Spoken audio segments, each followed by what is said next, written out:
This recording is one of a series that provides further guidance on the assessments for the 4 core units of the Foundation Certificate in People Practice.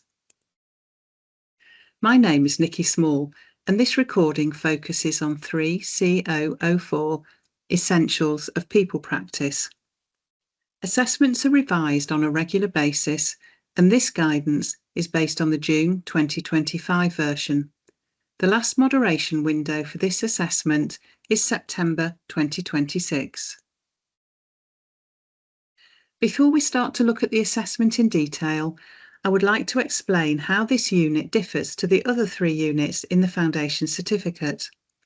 This is a bigger unit that has more credits than the other units.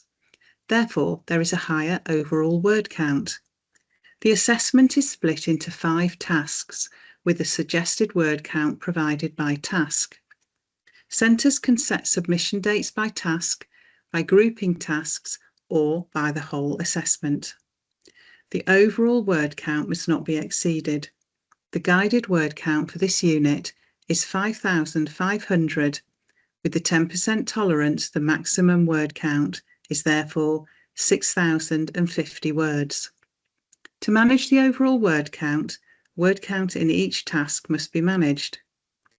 Samples uploaded for moderation must be uploaded as one document, with the exception of the video recording and the CIPD Skills Observation Feedback Form.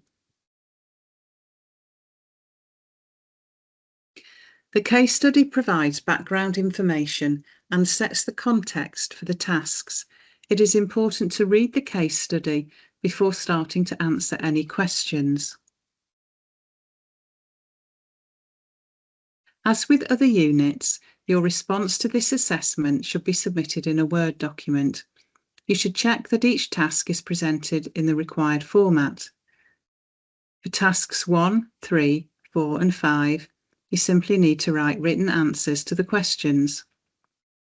Task 1 also requires template letters. You can reproduce the whole question in your answer, and this will not be included in the word count. The start and end of each of your answers will then be clear, as shown on the right-hand side of this slide.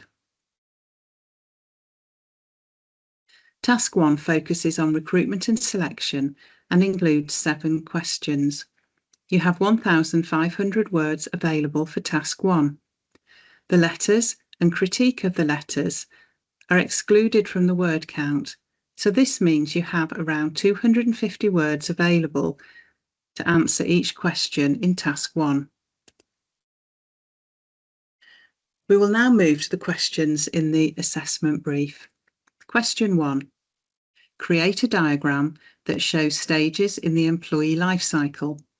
After reading all the tasks in the assessment brief, annotate each stage to explain how people professionals at Jemijo could contribute to the stages in your diagram.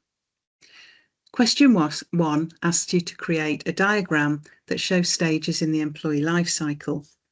You can use any format to produce your diagram, but you must decide on the content of the diagram and not use AI to write the annotations or copy and paste another person's written explanation of each stage. The stages in the life cycle can vary depending on whose work you draw on, and your study centre will provide guidance on the stages of the life cycle in their study materials. You should take care to manage the word count when addressing this AC. All the words in this diagram are included in the word count. There are a few format examples that I selected from Microsoft Smart Art on this slide. You can add or reduce the number of text segments and add annotations to the diagram using text boxes as shown in the example on the right of the screen. Don't worry too much about the way your diagram looks. You will be assessed on what you have written. If your diagram is hand-drawn, an image of the diagram must be inserted into your assessment document. If hand-drawn, your centre is likely to ask you to reproduce the words in a typed format for checking using their plagiarism and AI detection software. Question 2. Explain how job analysis can help to create an accurate job description and person specification for the role of a claims handler at Jemmy Joe's call centre. When answering this question, don't forget to apply your knowledge and understanding to the claims handler role. You will be able to show knowledge of 2 key documents used in recruitment and selection, and show knowledge of how jobs can be analysed to decide what the content of the document should be for a given role. Question 3. Jemmy Joe advertise vacancies through their website and on commercial jobs boards. Explain each of these recruitment methods and explain why these methods are appropriate for advertising call centre vacancies. You should take each recruitment method in turn. Start by explaining each method, then explain why that method is appropriate for advertising the call centre vacancies. When considering appropriateness, you could consider facts such as cost, reach, where potential applicants are likely to search for vacancies, amongst other reasons. When answering the question, it's important to think about what kind of a business this is and that it is a large organisation. Question 4. Explain why the content of the copy used in the job adverts on Jemmy Joe's website could vary compared to the content of copy on commercial jobs boards. This question focuses on the copy to be used in the 2 different stated recruitment methods. To explain, reasons for the differences should be given. You could consider the extent to which Jemmy Joe control the format for each recruitment method. What other ideas do you have? What will you write about in your answer? Question 5. Explain why structured interviews and assessment centres are appropriate selection methods for call centre roles. You should break down the question and check both parts are addressed.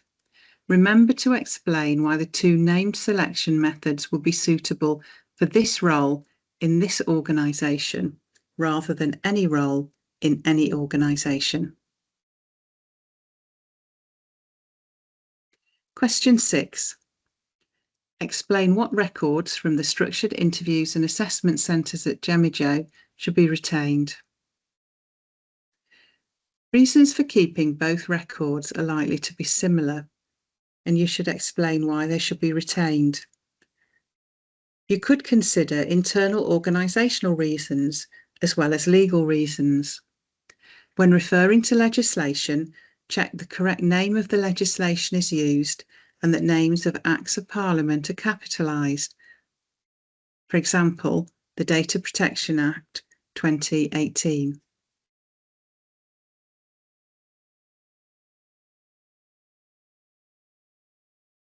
The last question in task 1 is a practical task. Using an AI tool of your choice, create templates for a letter of appointment and a letter of non-appointment for the call centre customer service role. Once you have created the templates, critically review each template and explain which elements you would keep and why, and which elements you would remove or change and why. Unlike other questions in this assessment brief, where you must not use AI to write your answers, here you are required to use AI. AI is a useful tool, but it is important to review what AI has created and exercise judgment about the suitability of what AI has created.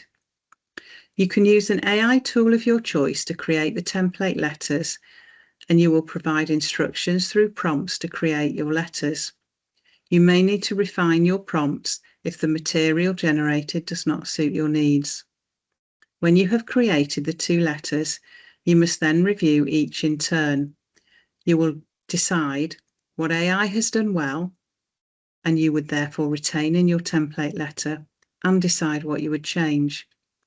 Your critical review should clearly set out your opinion on the quality of what your chosen AI tool has generated. The letters are not included in the word count for this assessment, nor is the critical review. Your review does not need to be long and is likely to be around 200 words long. You could comment on matters such as the format of the letter, the content of the letter, use of language, whether it includes everything needed or would need to be substantially amended before use. Your study centre's AI detection software will identify the letters as AI generated, but this is not an issue as use of AI in this answer is a requirement. We now move to Task 2. Task 2 is a practical task that focuses on selection. There are 2 questions in this task, question 8 and question 9. Task 2 is not included in the word count. Question 8. Devise selection criteria for the post of people assistant using the job description already written. Use the selection shortlisting matrix to shortlist applications against the selection criteria to determine candidates to be interviewed. You must use the completed sample application forms provided in Appendix C. When answering this question, you should check that both parts of the question are addressed. You should start by looking at the job description provided in Appendix A and decide what knowledge, skills, behaviours, etc. are needed to perform the role. You will then use Appendix B to record the criteria, then rate each candidate to produce a shortlist for interview. Question 9. Interview one applicant and decide whether they meet the criteria for the post. The interview could be a panel of no more than 3 learners from the same centre or one-to-one interview as determined by your centre. The interview could be conducted face-to-face or by web conferencing as determined by your centre. You should plan the structure of your interview. The overall time planned must be at least 20 minutes. You need to decide what questions to ask. The questions should give you the opportunity to assess the interviewee's suitability for the post based on your selection criteria. If working as a panel, you should decide who will ask each question, ensuring an equal split and contribution. You will then conduct the interview. You may feel nervous, but try not to race through your questions. Don't forget to take notes that you can refer to later when you decide on the interviewee's suitability. You will then decide whether the person interviewed meets the essential and/or desirable criteria and is therefore suitable for the role. We will now look at what evidence you need to produce for Task 2. You need to submit the selection criteria that you devised.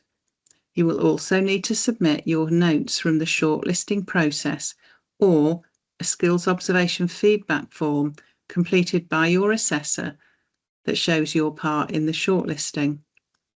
You will also produce a video recording of the interview. This must be at least 20 minutes long. Each learner must state their name and CIPD learner number before the interview starts. Each learner must be clearly visible throughout the video recording. A skills observation form completed by your assessor about your role in the interview will also be submitted by you as evidence.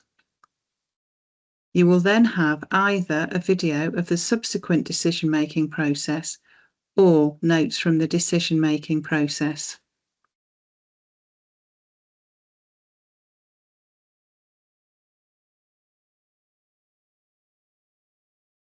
We will now move to Task 3, Legislation and Employment Relations.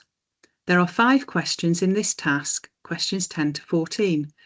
You have around 1,250 words available for Task 3. Question 10.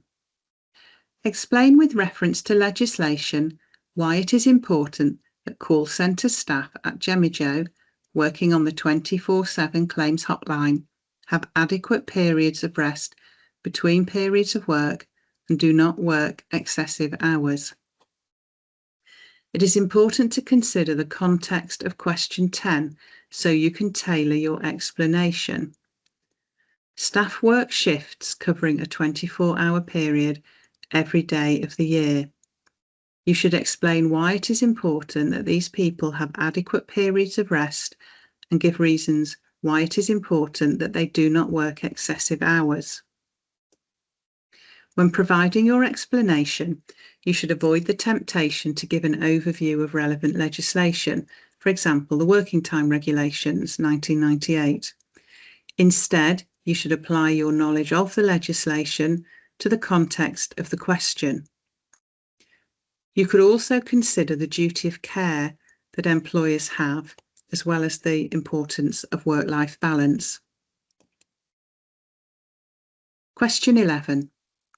Briefly explain what is meant by the term well-being and explain why well-being is important in Jemmy Joe's call centre. There are two parts to this question, and you should check that both parts are addressed in your answer. I suggest you start by explaining what is meant by well-being and then move on to explain why well-being is important in Jemmy Joe's call centre. In doing this, you could consider the business case as well as the moral or ethical case. Question 12. Henry, a call centre manager at Jemmy Joe, is keen to attract and select young people to work in the call centre and suggests advertising vacancies for 18 to 21-year-olds. With reference to discrimination legislation, summarise why this approach presents a legal risk. You should focus clearly on the scenario in this question. You don't need to write a lengthy, detailed description of the legislation. You need to provide clear, focused advice. You should summarise why it is unlawful to advertise for 18 to 21-year-olds. In doing so, you will refer to relevant, up-to-date legislation and be clear what the relevant protected characteristic or grounds is and what the relevant unlawful behaviour is. Ensure your own words are used to show your own knowledge and understanding. You should not copy explanations of relevant legislation from other sources. Question 13. Explain how the terms diversity and inclusion differ and why diversity and inclusion are important in Jemmy Joe's call centres. You should explain each term in turn, showing you understand the term and drawing out the differences. When explaining each term, the importance of that term could also be explained. Alternatively, the importance of diversity and inclusion could be explained separately. Whichever approach is taken, it is essential to explain why diversity and inclusion are important in Jemmy Joe's call centres. Question 14 provides a scenario. Henry advises you that Megan, a Jemmy Joe employee with 5 years continuous service, swore at a customer who was frustrated about the time taken to deal with their insurance claim. Henry informs you that he has not taken any formal action yet, but will dismiss Megan in a meeting today and asks whether there is a form that they need to fill out for this to ensure Megan is not overpaid.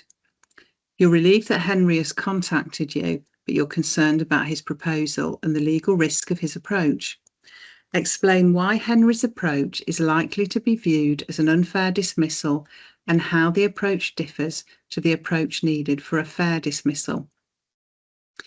You need to provide clear and accurate advice in this scenario. You should take into consideration the fact that Megan has 5 years service. No evidence of previous misconduct is provided in this scenario, so you can assume there is none. You should consider whether one act of misconduct is sufficient to dismiss. Is what has happened a fair reason to dismiss? If so, is Henry acting fairly and reasonably in the way he's proposing to dismiss? What should be done instead to protect Gemma Joe from legal claims?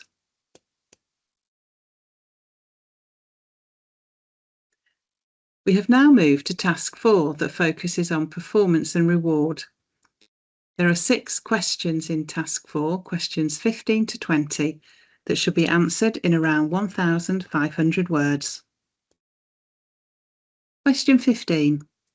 The CIPD fact sheet, Performance Management and Introduction, states that performance management includes the following objectives: establish objectives, improve performance, hold people to account, explain how these activities could assist in the performance management of call centre staff at Gemma Joe. You should start by reading the CIPD fact sheet to check your understanding of the 3 named activities. If needed, reread the case study to ensure you remain familiar with the details provided. In this answer, you should keep a tight focus on the activities in the question: establishing objectives, improving performance, and holding people for account.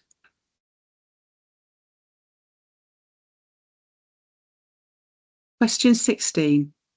Explain how the level of skill and level of motivation of call centre staff at Gemma Joe could impact their performance. You should explain how higher and lower levels of skill could impact performance. You could develop these points by explaining why levels of skill may vary. You could explain how lower and higher levels of motivation could impact performance. You could develop these points by explaining why levels of motivation may vary. Question 17. At present, call centre staff at Gemma Joe have annual appraisals with their manager. Explain whether continuous reviews could be more beneficial than annual reviews. Before answering this question, you should check your knowledge of differences between annual appraisal and continuous reviews. You could consider the advantages and limitations of each before developing your explanation of which would be more beneficial. You could consider benefits to managers and to employees.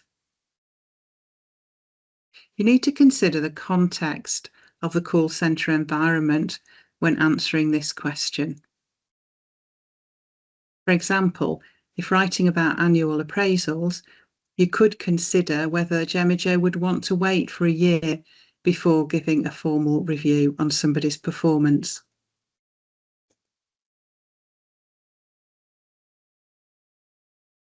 Question 18. The CIPD fact sheet, Strategic and Total Reward, sets out a range of elements that could form part of total reward.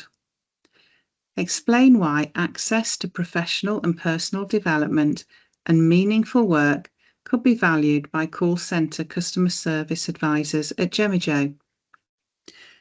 You should start by reading the CIPD fact sheet. This question requires you to consider parts of the reward system other than pay. Call centres may not be able to differentiate themselves from competitors based on pay, but can offer other rewards such as development and meaningful work. This question asks you to explain why development and meaningful work could be valued by call centre customer service advisors.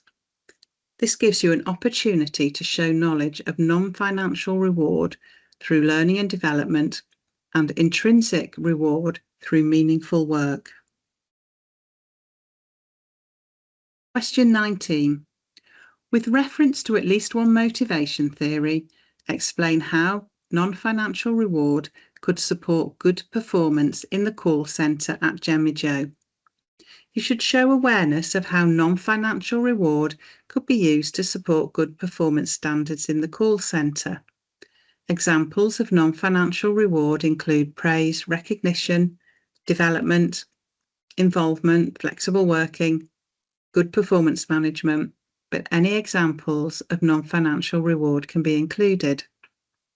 At least one motivation theory must be referred to. It does not matter which theory you include in your answer, provided you apply the theory to explain how the non-financial rewards in your answer support good performance. Question 20. Explain why it is important that pay for call centre staff at Jemijo is equitable and consistent. Before answering this question, you need to be clear on what the terms equitable and consistent mean. Pay is equitable if it is fair in relation to contribution and others with a similar contribution. Pay is consistent if decisions on pay remain the same over time and decisions remain the same if taken by different people. The following are all suitable reasons: protection against equal pay claims, compliance with minimum legal standards, an aid to retention, perceived fairness, links to motivation, openness, and inclusivity. It's not enough to list the reasons. You should explain the reasons. For example, if you argue that pay should be equitable to protect Jemijo from equal pay claims, you should explain why it is important for Jemijo to be protected from equal pay claims. We have now moved to the fifth and final task that focuses on learning and development. There are 5 questions, questions 21 to 25, that should be answered in around 1,250 words. You are provided with a little more information to help you complete this task. Call centre staff deal with a wide range of customer queries relating to insurance products and insurance claims. To ensure that all new call centre staff have the relevant knowledge and skills to perform competently in their role, they attend a 6-week training programme. The training programme develops knowledge of Jemijo's insurance products and systems, how to communicate with customers and how to understand their needs, empathy, and regulatory requirements.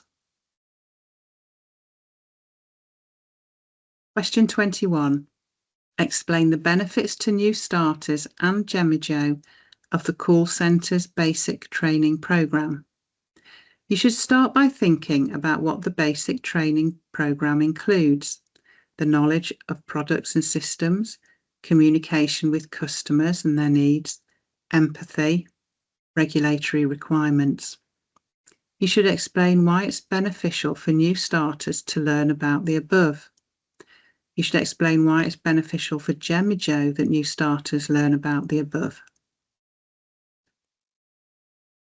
Question 22. All new starters in the call centre at Jemijo undertake the basic training programme. Describe different types of learning needs that might arise once the basic training is complete, and describe why they might arise. So there's many reasons why they might arise. It could be that there are gaps in the current skill sets against the performance requirements. In other words, somebody might be underperforming.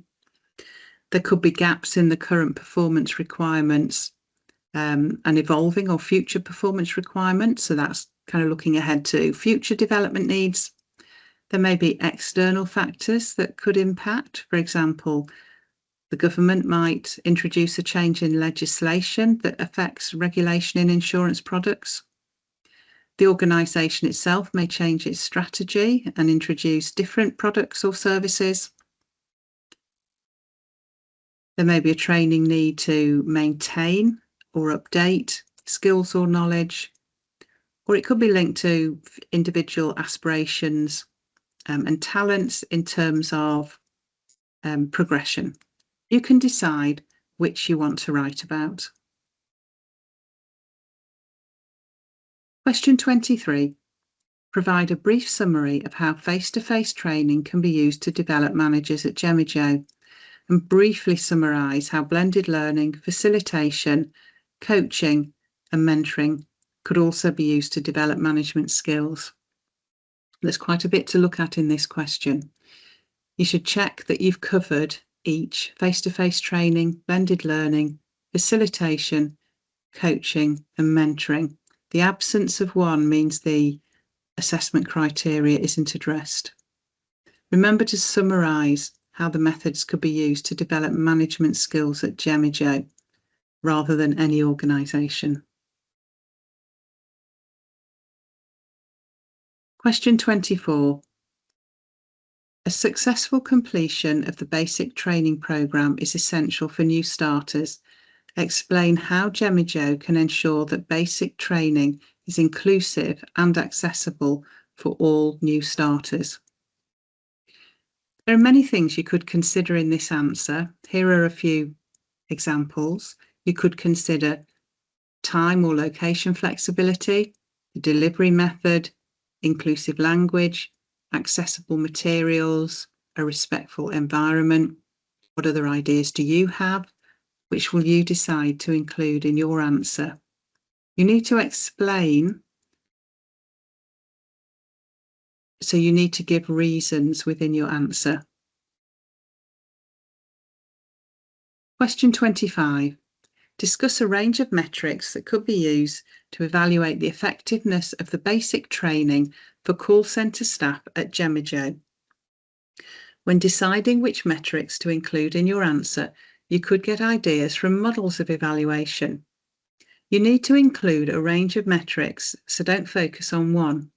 Here are a few examples: return on investment, time to competence, learner satisfaction.